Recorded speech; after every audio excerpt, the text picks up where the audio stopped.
espacio de la academia y de la magistratura.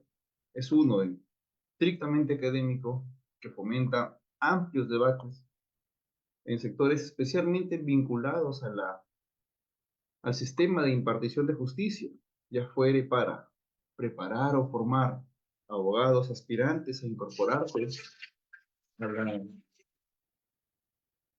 actividad jurisdiccional y, por estricto mandato legal, a los jueces como requisito previo para optar ascensos. ¿Sí? Entonces, esta casi condición de escuela judicial hace ineludible que quienes formamos parte de las planas docentes sepamos administrar, combinar no solo la dogmática penal, y cuando hablo de dogmática penal me refiero a la herramienta metodológica de la ciencia penal, sino también a la jurisprudencia nacional y extranjera. El tema que se me ha propuesto llevaros esta tarde, violencia basada en género, es uno que, por desgracia, se presenta como un fenómeno que viene increciendo en el último quinquenio y que las estadísticas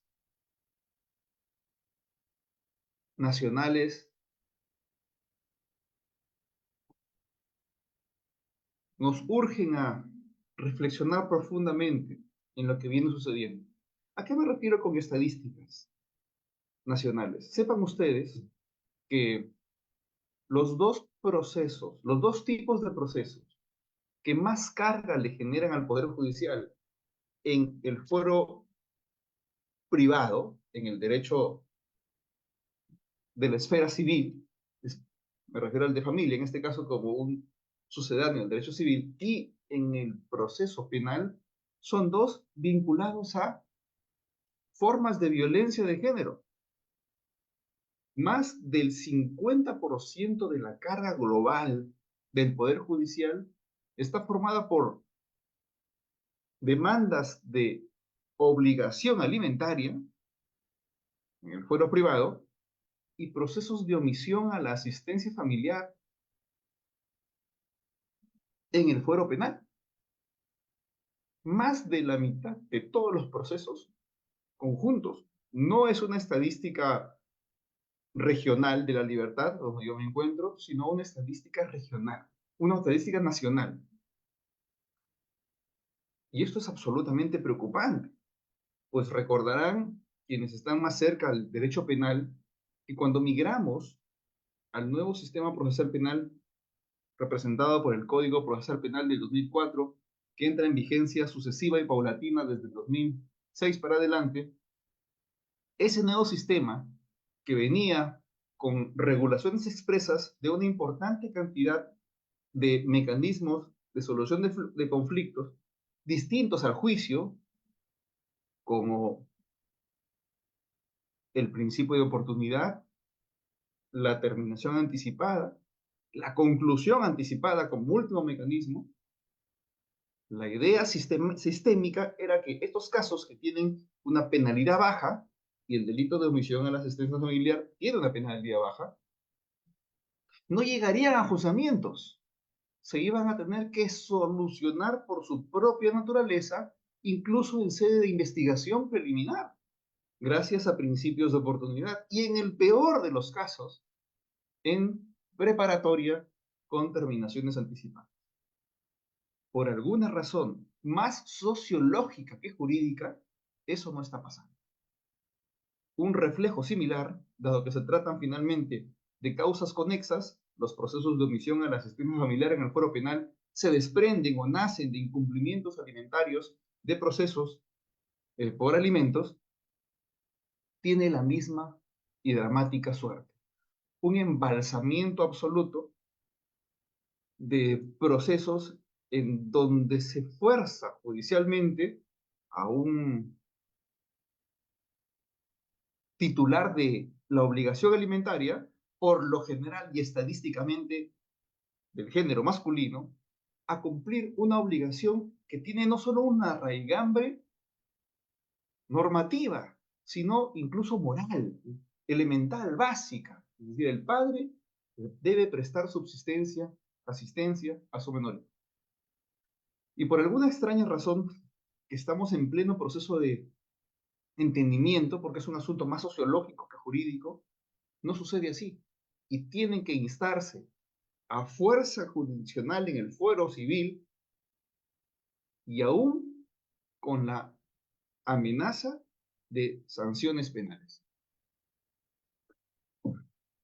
Muchos deben saber que desde la modificación del Código Procesal Penal en el apartado de proceso especial inmediato, se hizo obligatorio que en los casos de OAF, omisión a la asistencia familiar, se tramiten bajo las reglas del proceso penal inmediato, expresamente. Muchos consideran que no había necesidad que el legislador disgregue los tipos penales específicos que debían ir a flagrancia. Y tienen razón, porque ya había una regla general de casos de fácil probanza. Casos de fácil probanza van al proceso inmediato, ¿cierto? Pero el legislador, basado en esta circunstancia material y apremiante de desbordamiento de procesos de OAF en la esfera penal, decidió consignar expresamente, para que no haya ninguna duda, a la OAF con nombre y apellido como uno de los delitos que tienen que tramitarse bajo las reglas del proceso penal especial inmediato. Así pues,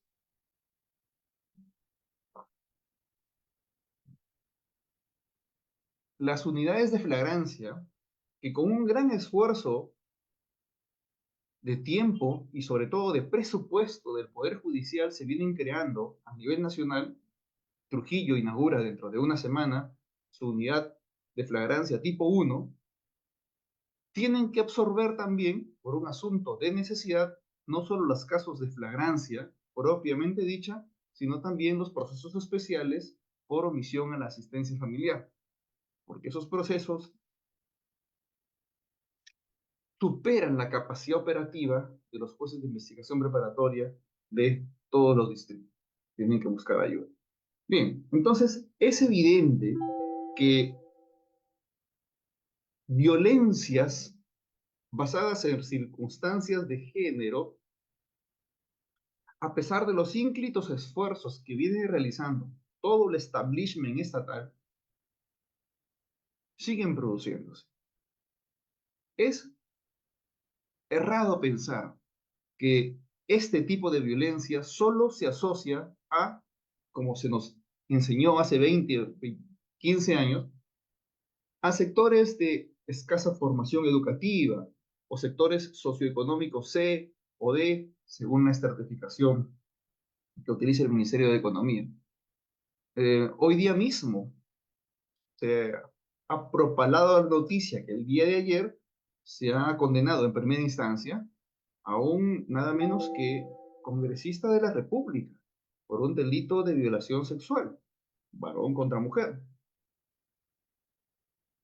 cometido en el propio seno del Palacio Legislativo. Esta es una muestra, en consecuencia, que estos actos de violencia basada en género no tienen como fundamento formaciones académicas, educativas, sino de otra naturaleza. Y esa otra naturaleza, y con esto empiezo ya directamente la exposición, se basan en las creencias, luego analizaremos la génesis de las creencias de preponderancias de género. Es decir, las ideas internalizadas y sembradas en la mente por una serie de factores que llevan a creer algunos que al margen de la ya añeja cantidad de años donde se ha logrado normativamente el reconocimiento de la igualdad absoluta de las personas sin importar cualquier tipo de causal, esta no termina de ser internalizada. De modo que se entiende, se cree, como un atavismo, como un prejuicio, que existen preponderancias de un género hacia otro. Si a eso le agregamos los nuevos problemas que se suceden a partir de los derechos de identidad de cuarta generación, en los que ya se discute la vinculación del sexo biológico con, con el género por autopercepción, esto se hace mucho más complicado y mucho más grande. Sin entrar aún a este segundo bloque de problemática, ya solo en un mundo binario, por llamarlo con el lenguaje que hoy está de moda, es decir, un mundo en donde solo existen hombres y mujeres, ojo, no estoy diciendo que eso sea así, estoy diciendo que solo en este contexto ya se producen comportamientos de violencia basada en género. Y aquí ingresamos profundamente a tema. Que quienes están vinculados a la función judicial, jueces, fiscales, trabajadores de las entidades, Ministerio Público, Poder Judicial, deben saber ya que nuestra institución, el Poder Judicial, ha normativizado, junto con la jurisprudencia, por cierto, que los jueces debemos trabajar y resolver los casos con enfoque de género, es decir, asignando perspectivas de género para atender los casos. Existe una resistencia basada, creo yo, más que en un sentido distinto de la percepción, en un error de percepción. Y es que, quién sabe, no se llega a entender de qué se trata el principio nuevo, moderno, reciente, si quieren, pero normativo, principio al fin. El principio no es una circunstancia moral o una expectativa, el principio tiene que ser normativo, el principio tiene que estar reglado, positivizado, para ser un principio jurídico. De lo contrario, estamos hablando solo de un gusto, de un deseo, de una norma moral. Se trata ya de principios jurídicos, han sido incorporados ya a nuestro sistema normativo. Y desde ese punto de vista, los jueces tenemos la obligación de tener como una de las múltiples herramientas en la administración de justicia el enfoque de género. ¿Pero de qué se trata esto? ¿Se trata acaso de una declaración de ideologías? ¿Se trata acaso de una toma de posición del Poder Judicial respecto a cierta percepción del mundo? ¿Se trata acaso de una toma de posición institucional o estatal sobre derechos de cuarta o quinta generación, sobre identidad? No, señores, no se trata de eso. Y tal vez allí radica el error de quienes se sienten resistentes o críticos a esto que constituye una herramienta valiosísima en el marco de una sociedad como la peruana, en el que la violencia de género existe y, peor, la violencia de género no declina, se mantiene y aún tiende a hacerse numéricamente más presente.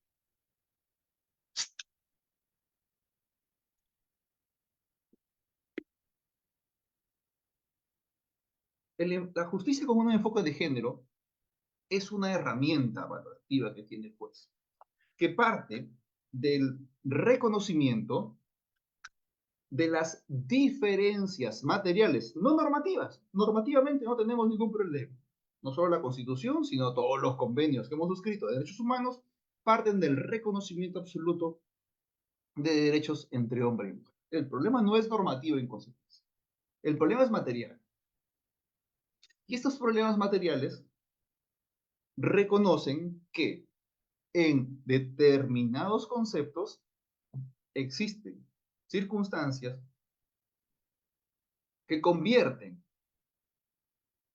a determinados segmentos de la población por su género en personas vulnerables. No quiere decir esto en absoluto, y ojo lo subrayo, en absoluto, que toda persona del sexo femenino sea vulnerable por naturaleza. Ese es uno de los errores de las personas que son críticas con esta percepción de justicia con enfoque de género. No parte del reconocimiento. Eso sería ciertamente ridículo y absurdo. Es decir, plantear o pensar que el 50% de la población peruana y aún mundial que son del sexo femenino son esencial y naturalmente vulnerables por su condición biológica. Eso no es correcto. ¿Sí? Sí se reconoce, en cambio, que existen circunstancias que convierten a algunas mujeres e incluso a algunos hombres, porque no se trata de un asunto de segmentos de género, en personas vulnerables. Que hay otros segmentos que padecen de vulnerabilidades, ciertos menores de edad, principalmente, porque un menor de edad sí es un ser humano, una persona esencialmente vulnerable, porque aún no se ha formado física y psicológicamente. Pero además de esa natural condición de vulnerabilidad por su condición de menor de edad, se reconoce que en ciertos contextos existen otras circunstancias adicionales que incrementan los niveles de vulnerabilidad. ¿Recuerdas las noticias que se propagaron hace un mes, menos de un mes, en donde se denunció que algunos docentes de una escuela ubicada en un contexto rural selvático de nuestra sierra, de nuestra selva, habrían sido sometidas a actos contra la indemnidad sexual por sus propios docentes en los colegios? Allí encontramos en consecuencia una circunstancia de vulnerabilidad adicional a esa condición de menores de edad de esas personas. Y es el contexto social, la pobreza extrema, la distancia a medios de comunicación o de asistencia pública, ¿entienden? Entonces se van sumando las circunstancias de vulnerabilidad. Eso es, en consecuencia, lo que importa la administración de justicia con enfoque o perspectiva de género. No un reconocimiento o una declaración de principios de alguna u otra ideología, sino el reconocimiento de una circunstancia que es innegable, palpable pues, y verificable. No por encuestas, sino por censos, porque los órganos de tutela, como la Defensoría del Pueblo, así lo ha determinado. Existen circunstancias materiales que generan asimetrías en determinados contextos. Unos más graves, unos más presentes y otros no. No se trata de una condición general, absoluta, por el género. ¿Bien? Hay mujeres que son particularmente vulnerables y otras que no lo son. En el mismo sentido, este reconocimiento de vulnerabilidad es también posible para personas del sexo masculino. Pueden existir personas del sexo masculino, hombres o varones, que en efecto también padezcan de circunstancias de vulnerabilidad. De eso se trata, en consecuencia, la herramienta, que es una de las herramientas de las múltiples que tiene el juez, pero que debe tenerla en cuenta al momento de valorar los casos con un enfoque o perspectiva de género. Es importante que parta de este reconocimiento. Esta incorporación normativa obligatoria hoy, de que los jueces tengamos en cuenta esta valiosa herramienta,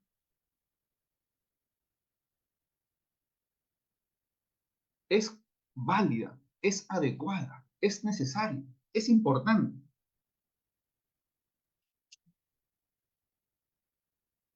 Lo cual no implica que como académicos podamos ser críticos frente a algunas actuaciones legislativas que, basados en esas circunstancias de asimetría, buscando sintonizar lo que no es simétrico, cometan errores al momento de su construcción.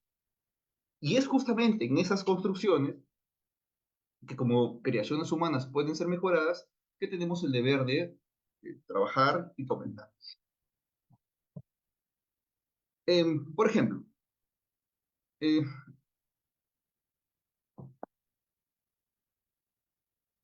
en la ley procesal penal existen las medidas limitativas de derecho, es decir, pequeñas restricciones, pequeñas o grandes restricciones de derechos con fines de averiguación, a diferencia de las medidas de coerción que en efecto importan también una afectación preventiva de derechos, pero con fines de aseguramiento. En el marco de las medidas limitativas, es decir, aquellas que buscan restringir derechos con fines de averiguación u obtención de información, existe la intervención corporal. Una intervención corporal puede ir desde un reconocimiento externo, es una verificación de lo que llevas adosado al cuerpo, hasta procedimientos más invasivos que implican trasvasar la dermis, trasvasar lo externo con fines de identificación o averiguación. Bien, la ley, por ejemplo, en este caso, cuando se va a hacer un examen de ese tipo, sanciona que si la persona a revisar es mujer, cuenta con el derecho de que se encuentre presente una persona de su confianza, hombre o mujer, para que la asista. Por razones, se entiende, de pudor o de moral. Sin embargo, esta prerrogativa, este derecho, esta facultad de que la revisión se realice con la presencia de una tercera persona, no sometida a investigación, sino que cuya única finalidad es acompañar a la persona, mujer, que va a ser sometida a revisión, la tiene el investigado o la investigada que es mujer. La ley se funda en consecuencia en la falsa convicción de que solo las mujeres tienen pudor y por tanto solo las mujeres tienen la prerrogativa de hacerse acompañar por un tercero en un acto de revisión. Es un pequeño ejemplo de cómo una circunstancia válida, es decir, algo que puede ofender al pudor de una persona, termina restringiéndose a un género de una manera irracional, innecesaria, porque podemos ser más poderosos que otros. Pueden haber hombres menos poderosos, pueden haber mujeres menos o más poderosas. En consecuencia, si vas a otorgar una salvaguarda basada en el género, es preferible que esa salvaguarda sea universal, en tanto que la circunstancia que lo justifica sea indistinta para un hombre y para una mujer. Sin embargo, las dudas, los cuestionamientos de los críticos radican más en la esfera penal, es decir, en la construcción tipológica que hemos venido realizando en los últimos años eh, respecto de acciones típicas basadas en el género. ¿Bien? Y por allí vamos a entrar. Sin embargo, no quería partir de otro punto que no fuera el reconocimiento expreso, claro, de que la herramienta de impartir justicia con un enfoque o perspectiva de género es válida, correcta y necesaria. ¿Bien? Primer punto. Segundo, que en efecto existen unas múltiples circunstancias en nuestra realidad que terminan generando asimetrías en las relaciones de género entre hombres y mujeres. Y es correcto y necesario que el legislador, utilizando la ley como herramienta, busque sintonizar con fines de eliminar completamente en el futuro estas circunstancias que generan asimetría. Entonces, la ley tiene que ser llamada cuando existe un defecto en la realidad. Existen asimetrías, existen circunstancias que generan vulnerabilidades, entonces la ley es llamada para sintonizar. El problema puede suceder, y aquí entramos a tema, cuando basada en esta circunstancia real e innegable, la ley genera otro tipo de asimetrías contrarias. Luego, en lugar de sintonizar, termina generando una asimetría inversa. Es decir, si la balanza está así, reconocidamente, y el objeto de la ley es nivelarlo, lo cual es lo correcto, en ciertos casos la ley puede terminar generando un efecto contrario. Es una asimetría inversa. Es decir, poniendo las bielas en sentido contrario, con lo cual no terminamos solucionando el problema, sino generando nuevos problemas.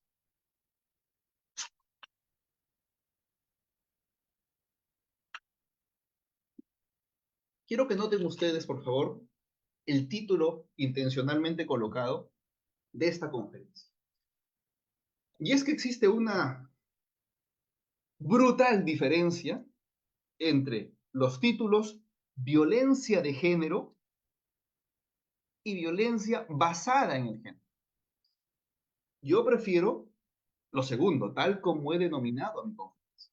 Violencias basadas en circunstancias de género, no violencia de género. Y es que, y aquí debo dar la razón a los críticos, que vaya que los hay, que cuando ustedes hablan, nosotros hablamos de violencia de género, y dado que la mayor cantidad de leyes que buscan sintonizar esas circunstancias a las que he aludido,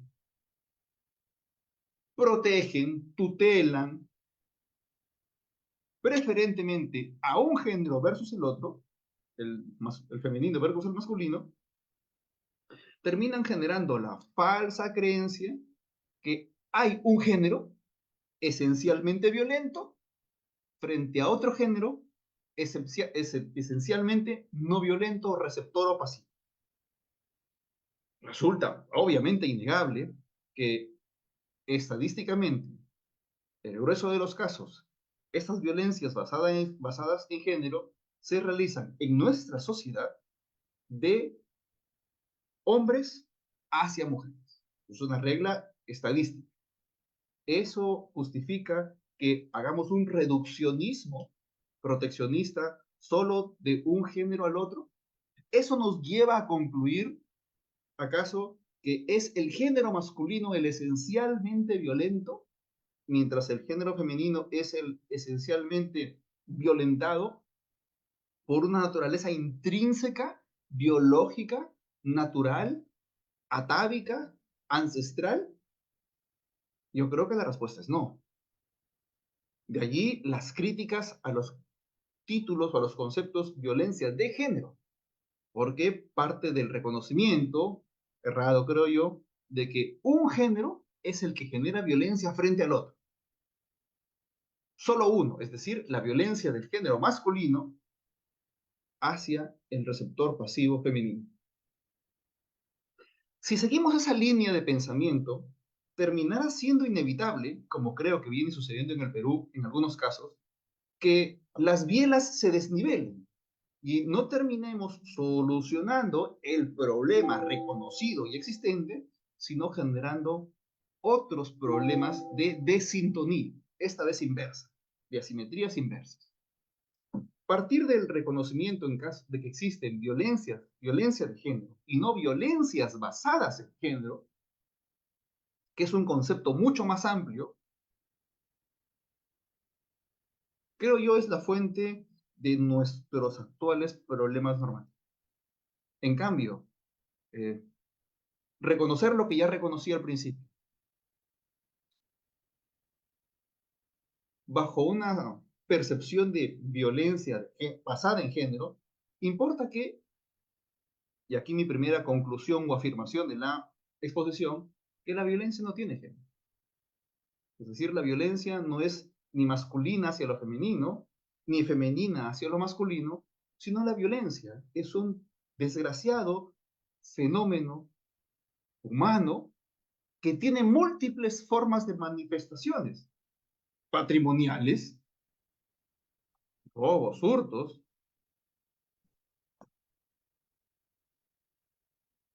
económicas, y en este caso, de la naturaleza que estamos apreciando. Entonces, la violencia como un fenómeno humano al cual venimos combatiendo, sancionando, regulando, penando, antes incluso del derecho romano, no es una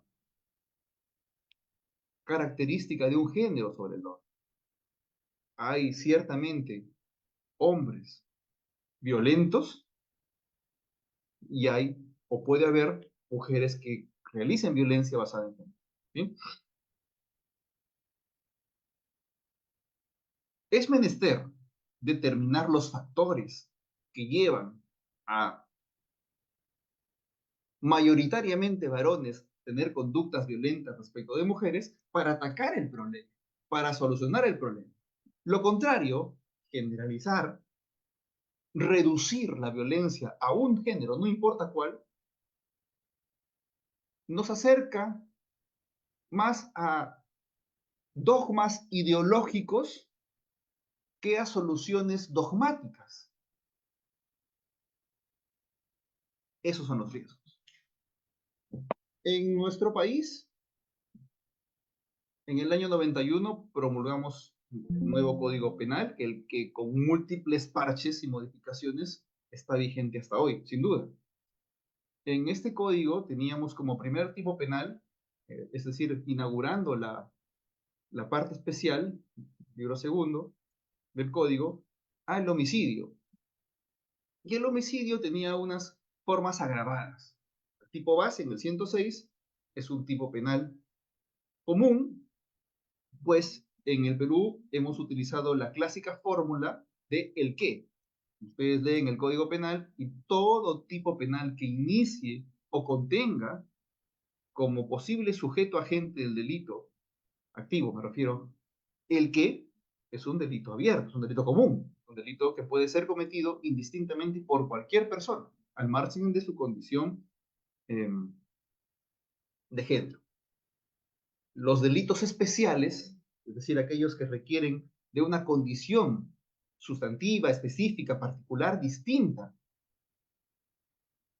para poder ser autor de ese tipo penal, los delitos especiales, son, en cambio, construidos de una forma diferente.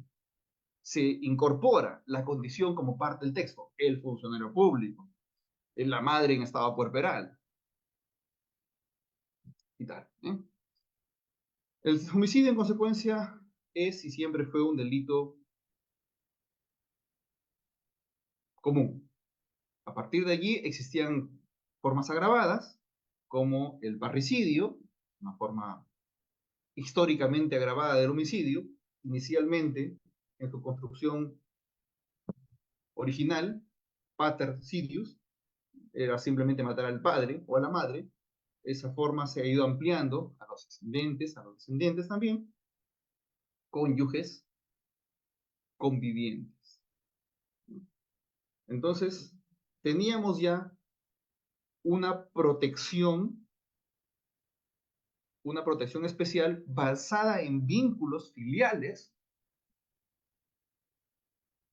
ascendente-descendente, y también en vínculos de familiaridad, porque protegíamos también a la conviviente o al conviviente, abierto, y viceversa. Ya teníamos una forma grabada. Asesinato, otras circunstancias, y en América Latina corrió más de una década ya la necesidad de regular, de reprimir, de visibilizar de manera independiente a las formas agravadas de asesinato a el fenómeno de feminicidio.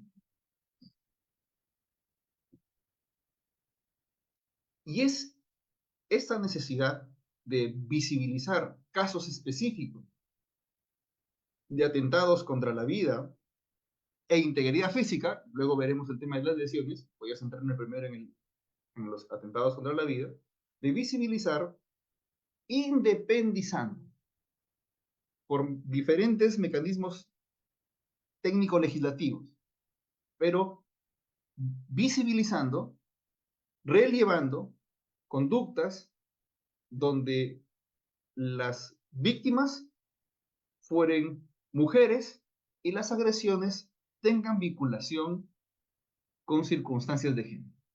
¿Era necesaria esta circunstancia de visibilización? Los críticos reclaman que esos comportamientos ya estaban parcialmente incluidos, sancionados, regulados en el parricidio. Y la respuesta es que sí, sí era necesario, sí es necesario. Sí es necesario visibilizar, porque este tipo de afectaciones al bien jurídico vida tienen una motivación diferente, especial, a la contenida en el simple tipo de parricidio, aun cuando en algunos casos los tipos podían ser ubicados en lo referente a convivientes y cónyuges.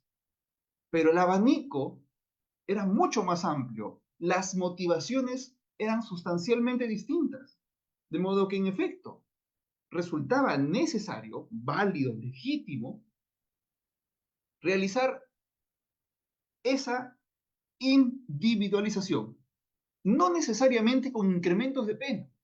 Los incrementos de pena ya son política criminal, pero sí era necesario individualizar, y visibilizar un tipo penal que contenga, en efecto, estas circunstancias particulares que llevan aparejados los ataques de esta naturaleza contra mujeres. Conclusión, absolutamente necesario. Teníamos para eso dos caminos, desde el punto de vista de técnica legislativa. El primer camino, que lo han seguido una serie de países de la región, como Argentina, por ejemplo, era incorporar un agravante al delito de homicidio agravado, o asesinato para nosotros. De hecho, si se lo piensan bien, el feminicidio es en toda línea un homicidio agravado por ciertas circunstancias. Ya teníamos un tipo de homicidio base, ya teníamos un tipo de parricidio y ya teníamos un tipo de asesinato, que es un homicidio particularmente agravado por otras circunstancias, lucro, ferocidad, alevosía, veneno, lo que fuera. Ustedes ya lo saben. Correcto. Entonces, una de las posibles técnicas para realizar esta necesaria visibilización de esas conductas funestas y nefastas era incorporar una nueva variable de agravación en el tipo ya existente de asesinato. Siguiendo el ejemplo de Argentina. ¿Bien? Voy a compartirles pantalla. Espero que se vea.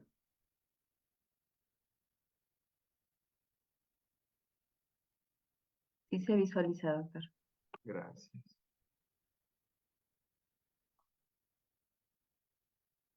Ay, quien no veo soy yo. A ver, acá está. Sí es este. Ajá. Tienen a la vista la parte pertinente del Código Penal de Argentina. Argentina, debido a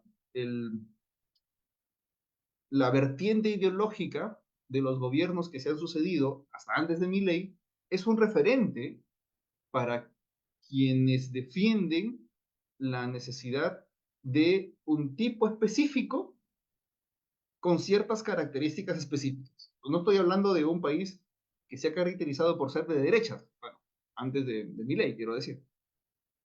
Y estamos hablando de un tipo penal que fue incorporado en un gobierno que ciertamente no era de derechas.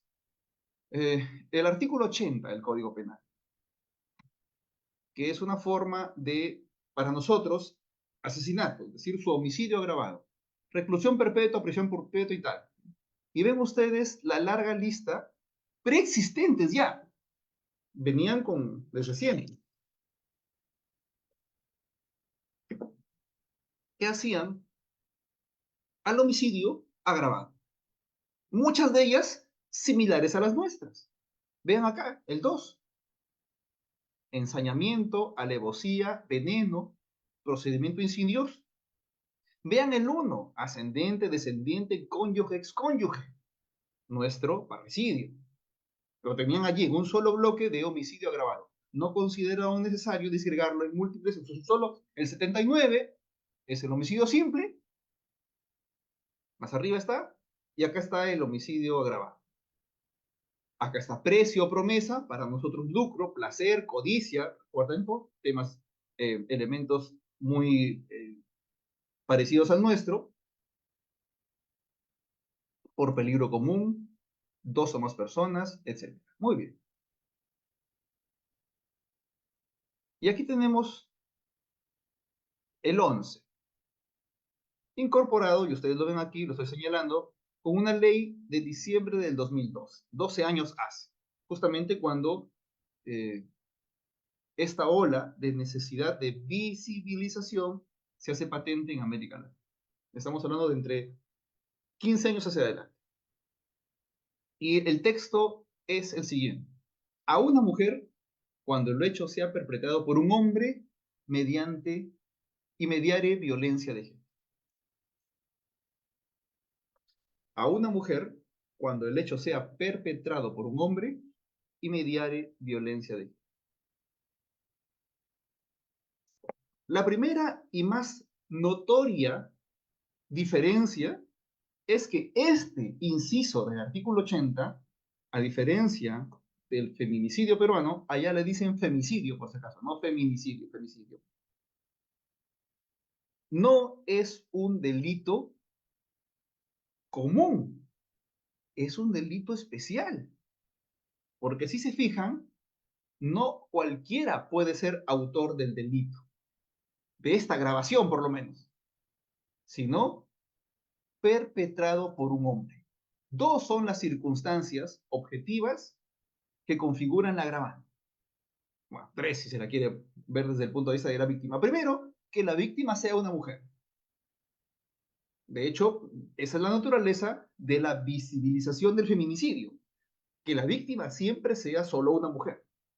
De lo contrario, la denominación de feminicidio no tendría sentido. ¿Verdad? Matar a una mujer.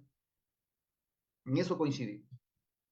Pero en el sujeto agente se trata de un hombre, género masculino, delito especial. No cualquiera puede ser. Ergo, si una mujer mata a una mujer, aun cuando mediare violencia de género, esa sería una conducta de homicidio simple, no agravado. ¿Correcto? Entonces, las tres circunstancias constitutivas acá son la víctima, género de la víctima, mujer, género del agente, hombre, y razón o motivo, violencia de género.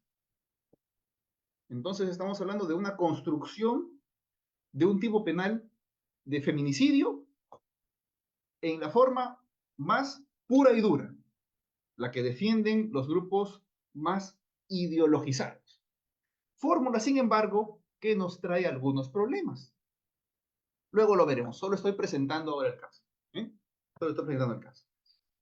Más aún en la legislación argentina, profundizo un poco, porque gracias a sus leyes identitarias, posteriores a esta incorporación, el género jurídico depende de la percepción personal, de modo que resulta normativamente legítimo que un hombre biológico, si se percibe como mujer, pueda solicitar un reconocimiento normativo de su nueva condición de género. Y por tanto, su nuevo documento de identidad tendrá como género el que él elija. Y viceversa, si es una mujer que se autopercibe como varón, entonces puede normativamente obtener una credencial oficial, DNI para nosotros, de su nueva condición de percepción de género. Entonces, este concepto, que es un concepto, a mi modo de ver, descriptivo en nuestra legislación, hombres y mujeres serían un elemento del tipo meramente descriptivo, termina volviéndose un elemento normativo, porque tendríamos que verificar, en el caso de la legislación argentina, una serie de circunstancias normativas en la que finalmente sería posible la figura de que se cometa feminicidio contra un hombre biológico que se autopercibe mujer por una mujer biológica que se autoperciba hombre. ¿Se dan cuenta?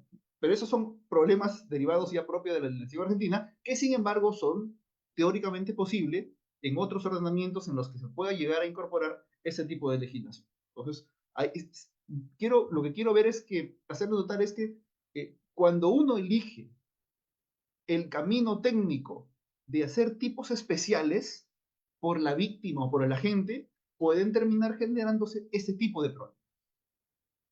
Uno de los problemas, el primero que hice notar, es que en este caso, la ley argentina tiene la siguiente, parte de la siguiente concepción, o considera que la violencia de género tiene género, es decir, que solo puede existir violencia de género de la mujer hacia el hombre, o reconociendo que puede haber violencia de género de la mujer hacia el hombre, esa no le importa. Solo hay dos posibilidades. O la niego y me hago el loco, o considero a ojos cerrados que la violencia tiene género, y ese género es el masculino. Entonces, no hay más. Esto se decanta de esta legislación. ¿Bien? Veamos otra legislación, que son de nuestra realidad, ¿eh? Veamos a ver. Colombia. Colombia siguió otra técnica, más peruana, más cercana a la nuestra. La técnica de los tipos de abecedario, es decir, cojo un tipo penal, el 108, el 121, y le agrego, en lugar de números correlativos o de incisos, le agrego letras del abecedario. En ese sentido, yo puedo crear un código entero entre dos artículos. No tengo límites, ¿verdad? Del 120 al 121, bajo la papeleta de ponerles letras del abecedario, puedo llegar al 121A, al 121Z, al 121 AA, al 121 Z. ¿No? Una técnica muy cuestionable, la verdad. Por desgracia, se está haciendo cada vez más y más frecuente. Entonces, bajo esa papeleta de incorporar no incisos, 104A, 104B, perdón, 104, 1, 2, 3 y 4 subincisos, una especie de nuevos tipos con letras del abecedario. Bueno, eso hicieron en Colombia igual que nosotros.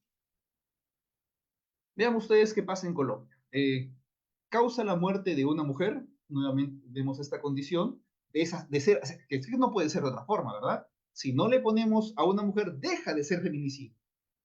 Y los grupos de interés tienen esta particular necesidad de que no se combine, no se pierda, no se difumine en un tipo penal de asesinato u homicidio agravado, sino que expresamente exista un tipo penal independiente, distinto, relevado, en donde el sujeto de protección sea la mujer y solo la mujer. De lo contrario, perdería el título de feminicidio.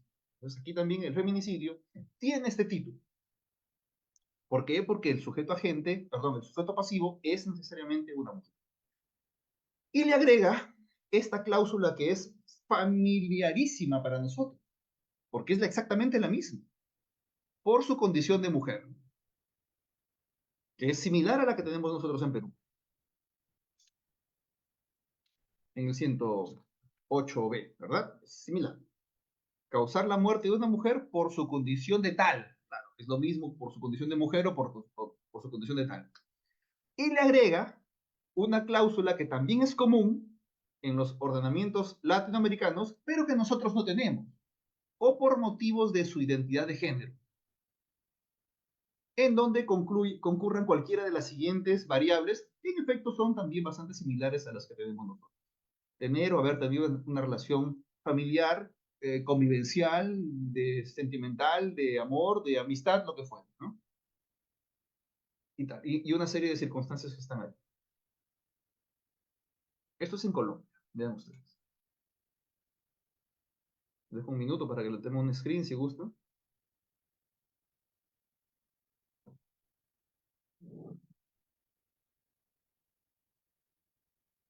Esto es Costa Rica.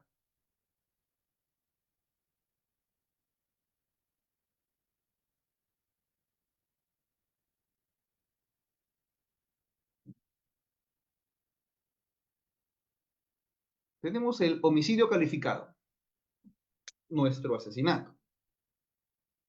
20 a 35 años. ¿A quién? Vean ustedes acá, ascendente y descendente.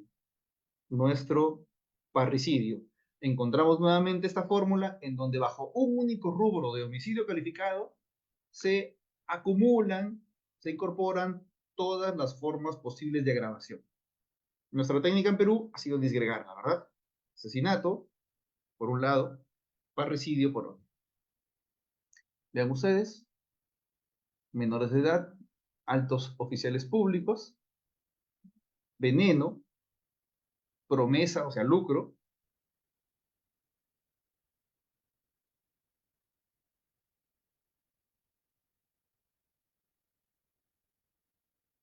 Tenemos el 11.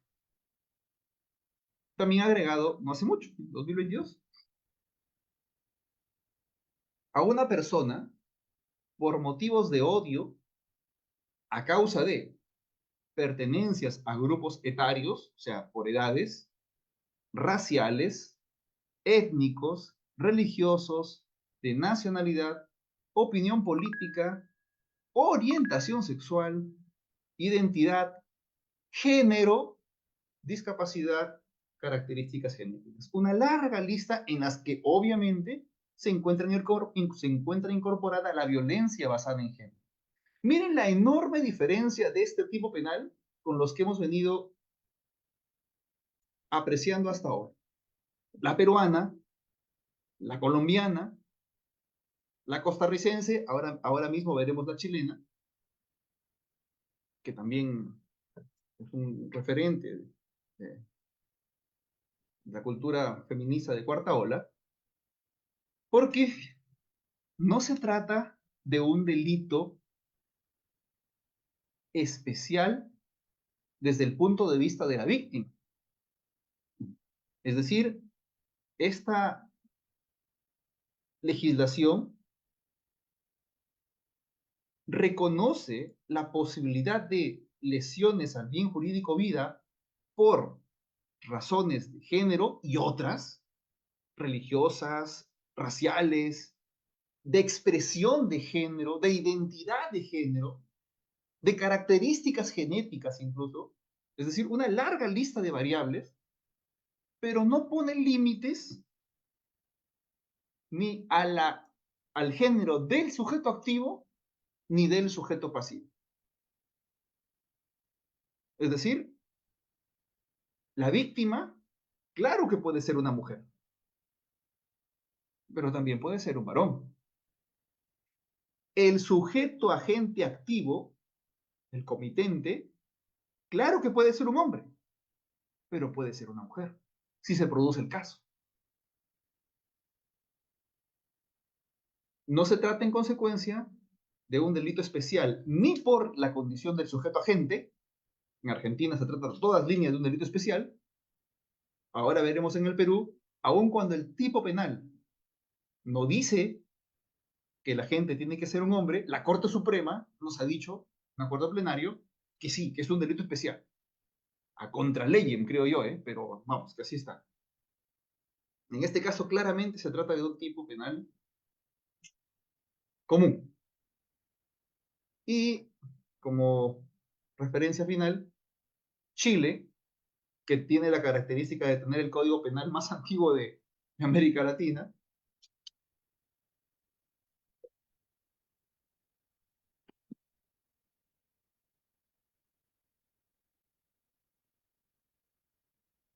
en su artículo 390, modificado, ciertamente, una modificación, el código es muy viejo, son muy reacios los chilenos a modificar su código, antes de la Guerra del Pacífico, el código ya tenía vigencia. El hombre que matare a una mujer en razón de su género. Y nos agrega las circunstancias, ¿no? Negativa de establecer una relación sentimental y tal y tal. Cosas que sí son muy similares a los nuevos. Haberse realizado con motivo de la orientación sexual, identidad de género o expresión de género de la niña. Ahí amplía un poco el círculo de manera extraña, porque aquí sí nos dicen que es hombre-mujer. Entonces, si es hombre-mujer, esta causal acá, de identidad de género o expresión de género, parece que no calza, parece que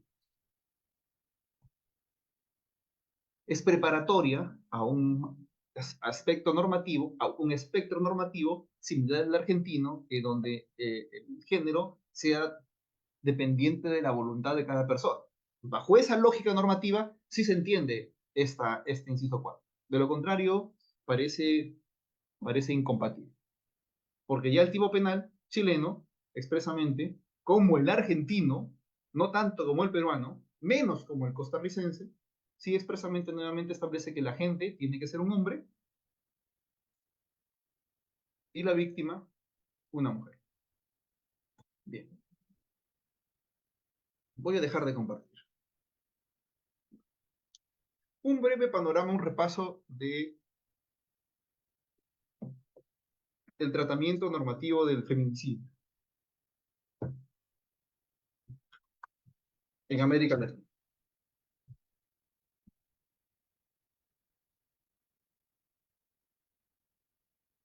Las principales críticas, y ahora vamos al sistema peruano, ¿no? El 108B, lo tienen, basta abrir su código, está redactado de la siguiente forma: será reprimido con pena privativa de libertad, no menor de tal y no menor de tal, y aquí empieza la conducta. El legislador, dada la enorme cantidad de variables objetivas, decidió invertir el sentido de redacción, pero vamos, que no pasa nada, da igual decir el que mata a otro será reprimido con, o será reprimido con el que mata a otro. No pasa nada, no cambia el sentido final del texto. Aquí, como el 106 termina con el que mata a otro, es una figura fácilmente describible. En cambio, este tipo del 108, que es para nosotros el feminicidio, contiene una gran cantidad de variables descriptivas, pues resultaba más conveniente invertir el sentido constructivo, o sea, poner la pena al principio, ya está. Entonces, pero no pasa nada. El tipo empieza realmente con el que mata a una mujer por su condición de tal en cualquiera de los supuestos siguientes, que son violencia familiar, tenemos una ley de eso, una ley aquí remisiva, coacción, hostigamiento, acoso sexual, abuso de poder, abuso de confianza, abuso de cualquier posición o relación que confiera autoridad, cualquier forma de discriminación contra la mujer, al margen, y acá la nota relevante, de que existiese o no una relación conyugal o de convivencia, es decir, relaciones personales menores, amigos, enamorados, salientes, y tal o como le llaman ahora los jóvenes, no importa, ¿verdad? Entra ahí. Pero yo debo ir a la construcción original o matriz. Y la construcción original o matriz, porque los otros son los contextos, ¿verdad? Los contextos que dan el feminicidio. Pero la construcción matriz inicial, que es con la que yo tengo severas dudas, es el que mata a una mujer por su condición de tal. No es privativo del Perú. Acabamos de ver que en otros ordenamientos se usa la misma fórmula.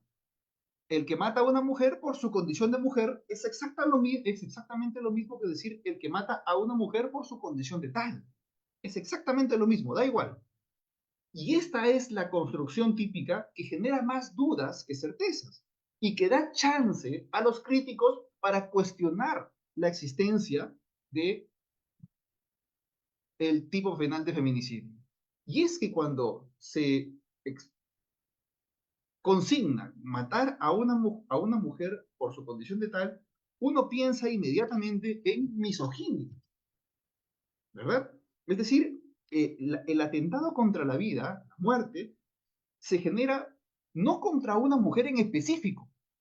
Es decir, puede haber sido irrelevante la identidad de la persona, porque mi objeto, mi odio, mi deseo, no es atentar contra una mujer por alguna razón específica, sino por ser mujer. De modo que mientras sea mujer la persona que mate, me da igual. Y ese no es el sentido final, creo yo, de lo que debemos proteger, porque de eso no se tratan los hechos. Que los hechos vienen cargados con una notoria violencia de género, pero por supuesto que sí, pero por supuesto que sí. Esta era la mejor fórmula normativa para construir el tipo necesario. Yo creo que debimos tener un tipo penal de feminicidio sin duda alguna, que visibilice esa circunstancia diferente del el homicidio agravado, pero por supuesto que sí, dada la incidencia y desgraciadamente frecuencia del delito de feminicidio. ¿Era necesario? Sí, en eso coincidimos. ¿Que esta fue la mejor redacción? Miren, nuestra Corte Suprema viene haciendo ínclitos esfuerzos mediante una serie de casaciones para tratar de explicarnos el sentido de este tipo penal. Pero cuando se requiere tanta explicación, sucedía lo mismo con el lavado de activos, cuando se requiere, es que la redacción no es la correcta, que tal vez lo que debemos mejorar es la redacción del tipo. Porque cuando me ponen matar a una mujer por su condición de tal,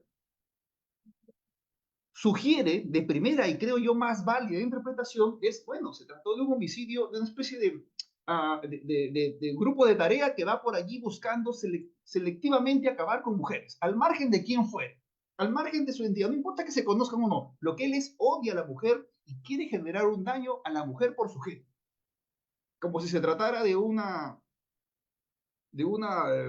fuerza de la Alemania del 39 al 41 buscando gitanos o buscando judíos y tal, ¿no? Por su condición de tal. Esas eran realmente conductas de violencia basadas en una circunstancia específica, racial, por ejemplo, religiosa. No me importa la identidad de quién estoy lesionando, dañando o matando. Lo que me importa es esa condición común. O los de Uganda, ¿verdad? Quiero matar a los miembros de esta tribu y tal. No me importa quién fuera realmente. Entonces, esta construcción, que como le digo, no es privativa del Perú, creo yo es la fuente que mantiene vivas las críticas y la fuente que hace que la jurisprudencia tenga tanta necesidad de justificar el constructo o encuadramiento típico en hechos concretos. Porque los hechos concretos no se fundan en matar a una mujer por su condición de tal. Se mata a una mujer por circunstancias, lo que vemos, por circunstancias específicas basadas en género, eso sí, basadas en género. Pero ese ser humano, hombre o mujer, que causó esa muerte contra ese ser humano, mujer en este caso, lo hizo por circunstancias particulares. Es decir, probablemente no lo hubiera hecho con una desconocida. No se trató entonces de una mujer por su condición de mujer, sino básicamente por circunstancias de género. Y en ese contexto, y en ese contexto, me gusta la redacción colombiana. Vean ustedes, voy nuevamente a compartirla. Porque la redacción colombiana se cura en salud. Pueden preguntarme, oiga usted, doctor Loyola, o sea, ¿quiere decir que no ve posible que en estas circunstancias de miseria humana puede llegarse a generar la posibilidad material de que se termine matando a una persona por razón de su sexo y solo por razón de su sexo, es decir, mujer por su condición de tal? Sí, vamos, en este mundo desgraciado, sí puede llegar a pasar. De hecho, ya pasó en la humanidad. Los ejemplos que he dado. Sí se han producido ejemplos o circunstancias en donde se han realizado ataques selectivos a grupos específicos por su condición de formar parte de su grupo y nada más por eso. Miembro de una tribu, miembro de una etnia, porque tienen un color de piel, porque profesan una religión, porque son homosexuales. Vamos, pasa, pasó, ¿entiendes? Entonces, sí es posible. De modo que está bien que se lo regule, sí, sí, vamos, que está bien. Pero si quieres incorporar allí una serie de circunstancias que materialmente yo no veo calzan, ahí está el problema. Miren a Colombia. Colombia se curó en salud. Y en efecto, tiene aquí, por su condición de mujer, que es lo que tenemos, y me agrega otra circunstancia, otra variable, otra posibilidad, otro elemento del tipo, distinto, pero complementario, y que estadísticamente cubre la mayoría de los hechos que son considerados realmente feminicidios, violencias basadas en género. ¿Y cuál es este? Por su identidad de género.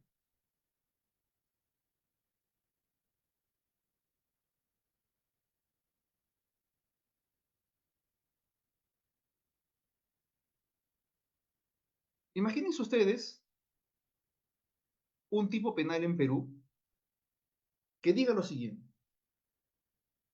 será reprimido con pena privativa de libertad de tal a tal el que mata a una mujer por razones de violencia de género, en cualquiera de los siguientes contextos.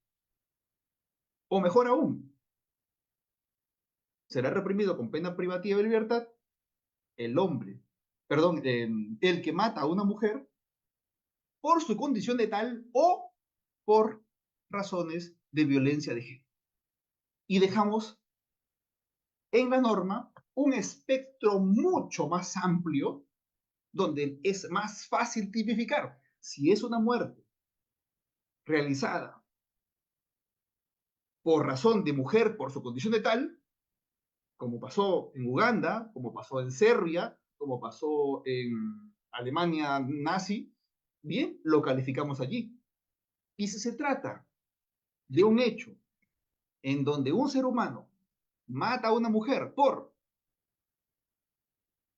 machismo o por cualquier otra circunstancia basada en violencia de violencia basada en género, pues lo tipificamos allí. E igual es un feminicidio. Entonces, no es que esté en contra del feminicidio. De hecho, creo en la necesidad de visibilizarlo y mantenerlo como tipo independiente, pero sí tengo dudas sobre la actual construcción. Una construcción que a veces nos fuerza a los jueces a tener que tipificar conductas que bajo el sentido más llano y literal se encuentran restringidas.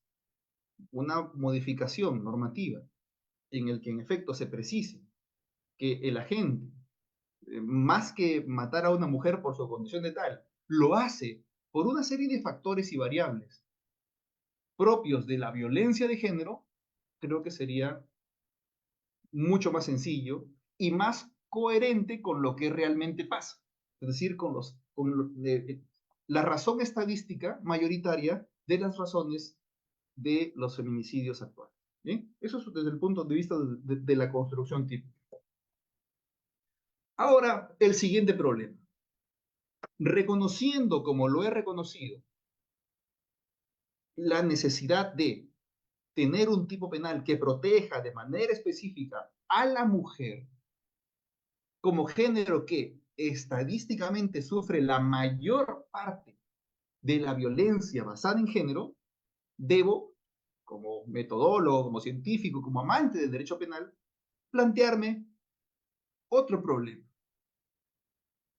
Creo que la violencia tiene género y por tanto niego absolutamente la posibilidad que existan similares agresiones basadas en género, pero a la inversa, es decir, de mujeres hacia hombres.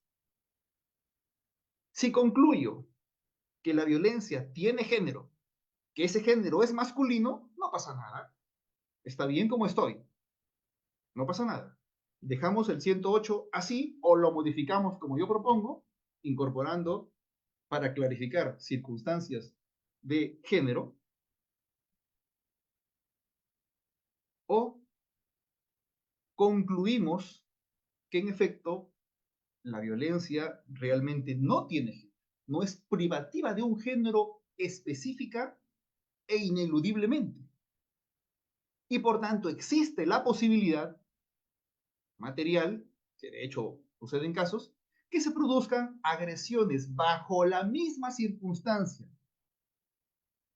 enfoque factores de género, pero a la inversa. Si llego a esta segunda conclusión, como yo llego, tenemos dos posibilidades. No hacer nada, cerrar los ojos, hacernos los locos y decir, bueno, sí existen, pero esas ya están protegidas con el homicidio simple. O sea, no es, las conductas, el homicidio, la muerte no va a ser impune, claro que no, no va a ser impune, va a ser sancionada con un homicidio simple. Sí, sí, sí. O la otra es incorporar la misma sanción, reconocer la misma circunstancia agravante para esa otra circunstancia. De lo contrario, creo yo, el derecho penal tiene el riesgo de ser señalado críticamente como parcializado. Es decir, en lugar de nivelar la biela, hemos generado una discriminación a la inversa. Y es que por una razón que yo no termino de entender, déjame decirle, estamos en un ambiente estrictamente académico, yo no entiendo la posición de la Corte Suprema cuando nos dice que el artículo 108b es un delito especial. Lo leo arriba y abajo, y yo no veo la especialidad por ningún lado. Si leo el código argentino, fácilmente dice, sí, pues, ¿no? El hombre que mata a la mujer. Si lo ve el Código chileno, efectivamente dice el hombre que mata a una mujer. Pero en el Código Penal peruano es el que mata a una mujer. De modo que, según nuestro artículo 108b, este es un delito común. Es decir, puede ser autor de feminicidio una mujer, según nuestra legislación. Lo cual es correcto. Lo cual es correcto. Existen casos, pueden existir casos en donde una mujer dé muerte a otra mujer por las mismas razones de género, de violencia de género, que motivan las agresiones de hombres respecto de mujeres. Entonces, como sucede en Costa Rica, ya les presenté, en Costa Rica, por ejemplo, el asunto va más allá. Costa Rica lo que hace es reconocer como agravante el homicidio basado en circunstancias de género, pero no le pone género ni al agente activo ni al agente pasivo.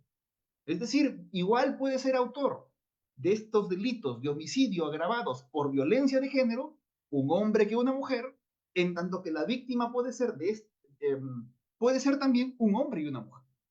Pues, a mí me parece una solución bastante inteligente e igualitaria. Claro, no satisface la demanda de quienes exigen la visibilización, la existencia de un tipo específico que proteja solo a la mujer.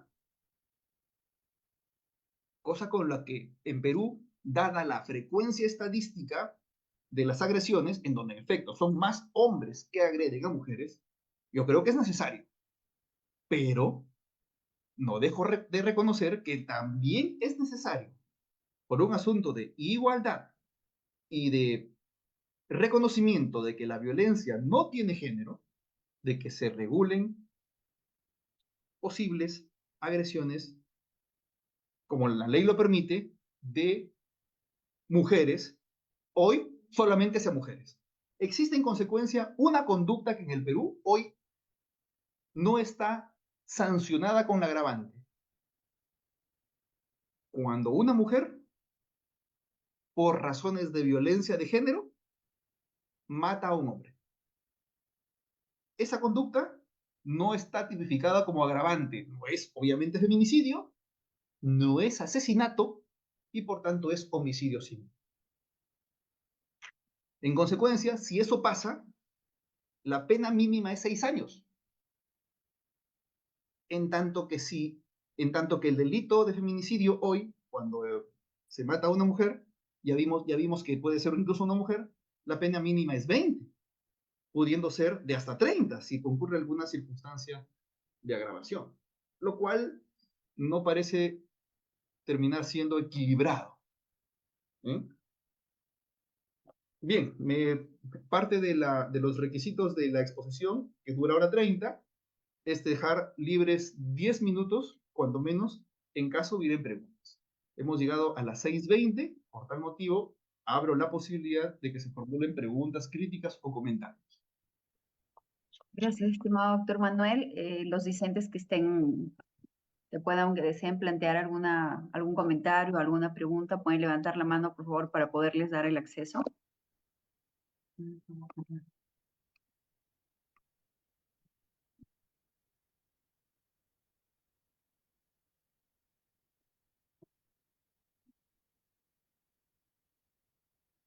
Tenemos al doctor Alan García.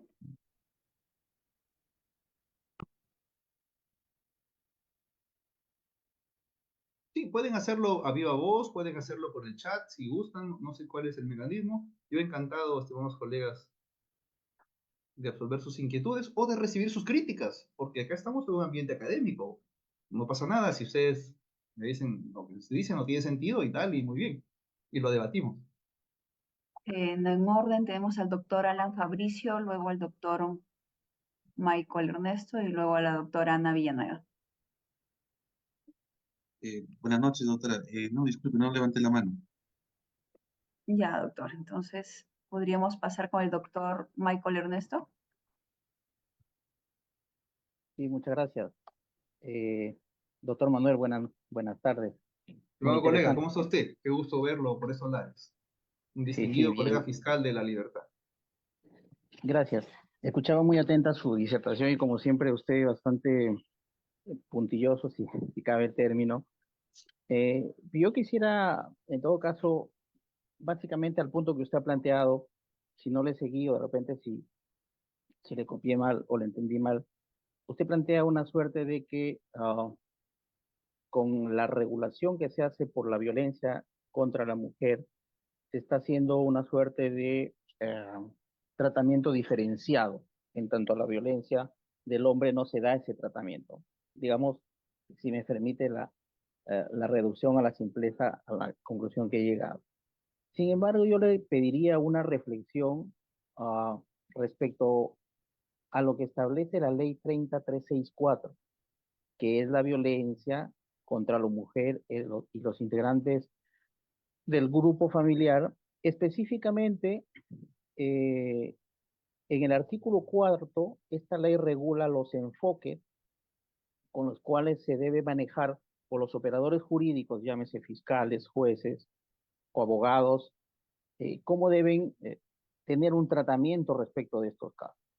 Y particularmente quiero leer dos enfoques. El primero, el inciso 1 del artículo 3 dice enfoque de Enfoque de género. género, claro, por supuesto. Exactamente.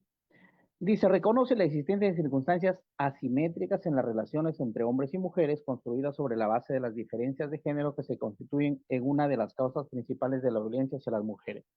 Y esto, claro, yo lo entiendo como que esta relación asimétrica es producto de una tradición, si se quiere, histórica, porque a la luz de la historia, evidentemente, las mujeres no han sido tratadas de una forma igualitaria, es decir, tan es así que sus derechos, por ejemplo, los han ido conquistando progresivamente, posterior, digamos, después que los hombres no tenían, por ejemplo, el derecho al voto, cuando En los el hombres sí lo 55 tenían. recién el derecho al voto, claro.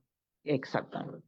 Y el otro es el enfoque de la interseccionalidad, que dice el quinto, lo siguiente, reconoce que la experiencia que las mujeres tienen de la violencia se ve influida por factores e identidades como su etnia, su color, su religión, su opinión política o de otro tipo, origen nacional o social, patrimonio, estado civil. Es decir, yo identifico que esta suerte, si se quiere, de diferenciación que se hace en el tratamiento de la violencia contra la mujer y contra los hombres, se da precisamente por estas características, estas circunstancias particulares que hace que precisamente sean tratadas de manera diferente, porque digamos, la igualdad ante la ley debe también, por ejemplo, digamos, a iguales no los puede, digamos, a diferentes no los puedes tratar diferentes, como por ejemplo, a un discapacitado se le da ciertas prerrogativas, lo que no quiere decir que sea una forma de vulnerar el derecho a la igualdad ante la ley. ¿Qué opinión le merece, doctor, esos dos enfoques a los planteamientos que usted nos ha Correcto, expuesto gracias con por la bastante pregunta. claridad? Según yo lo veo, no existe mayor contradicción entre lo que he expuesto y lo que establece la ley 30036. Realmente creo que no. Y es que en efecto, yo parto reconociendo que en efecto existen circunstancias de asimetría, entre otras, entre hombres y mujeres.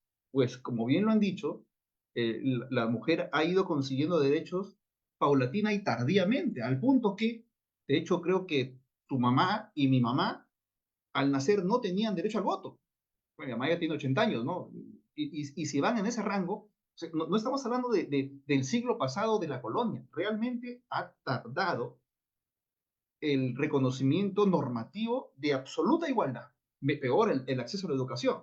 Entonces, vaya que sí, en efecto, existen tales circunstancias de asimetría que la ley tiene la obligación de buscar sintonizar. Eso es innegable. Pero de allí a concluir, cosa que yo no acepto, que la única violencia de género que existe va del hombre a la mujer, hay mucha distancia. Yo parto de la convicción de que la violencia como fenómeno humano no tiene género, tiene una serie de génesis y manifestaciones patrimoniales, económicas, raciales y también de género. Una de sus múltiples manifestaciones en efecto son circunstancias atávicas, prejuiciosas, que van del hombre hacia la mujer. Eso hace que mágicamente no exista ninguna posibilidad de que se produzcan las mismas agresiones, basadas en los mismos atavismos, prejuicios o circunstancias del otro sexo hacia el otro. Yo creo que no, que es posible. De hecho, por tal motivo creo que es correcto todo el tratamiento normativo que trata de proteger a la mujer que padece de estas circunstancias de asimetría. Primera conclusión. Segunda conclusión. Creo yo que la mujer es esencialmente un ser humano vulnerable solo por su condición de mujer. Yo creo que en nuestro contexto, en algunos contextos sí. Usted y yo nos movemos en contextos bastante ya más occidentales, en donde las mujeres no tienen esas circunstancias de vulnerabilidad. Bien, entonces esa es la segunda conclusión. Así, no encuentro yo conflicto o contradicción entre nada de lo que establece la ley y mi planteamiento. Pero siempre está sujeto a conversaciones. La ventaja entre usted y yo es que vivimos cerca y podemos seguir debatiendo. ¿Alguna otra pregunta más? Gracias, Manuel, muy amable. Gracias. Encantado. Doctora Doctor, Das. tenemos a la doctora Ana Villanueva. Oh, claro. Sí, yo Buenas pedí tardes, doctor. Sí, yo pedí el, ok. sí, muchas gracias. Doctor, buenas tardes. Buenas tardes con todos. Buenas tardes. Una pregunta más que una consulta, doctor, es la siguiente. El acuerdo plenario sobre feminicidio ha establecido que el sujeto activo es un varón. Y yo le he escuchado atentamente, además que soy mi profesor de maestría, de Qué que, gusto. en este caso el tipo penal exige el que, indica el que, y bajo ese contexto el que podría ser tanto un varón como una mujer. Sí, claramente. De Y el- hecho, la ¿Cómo, doctrina cómo, no... claro, Ah, ¿y perdón, cómo perdón, quedaría el disculpe. acuerdo plenario, doctor? Perdone que le interrumpa. No, pero encantadísimo de la pregunta. Ah, es que no hay ninguna duda, pero ninguna controversia, pero ni la más leve, en toda la dogmática penal peruana y extranjera, en el sentido de que los tipos penales que tienen una descripción, quién o como el que, son clarísimos ejemplos de delitos comunes. Pues no hay ninguna. Así que el acuerdo plenario que dice que este es un delito especial no tiene, a mi modo de ver, un correlato técnico con el tipo penal. Puede ser una expectativa, un gusto, un deseo, una necesidad, una forma de pensar, pero el tipo penal por ningún lado puedo decir que yo es especial. Y con todo el cariño y el respeto que les tengo, porque son mis superiores, los jueces supremos, y dado que los acuerdos plenarios no son jurisprudencia y no son vinculantes, pues tengo que cumplir la ley. Ahora, si por allí me sacan un acuerdo, una casación, y la hacen precedente vinculante, justamente por el mismo sistema normativo, tendré que acatar lo que piense. En tanto, el derecho, la dogmática y la independencia judicial están de mi lado. Muchas gracias, doctor. Encantado. Creo que nos dio las 6:30, estimada Gloria.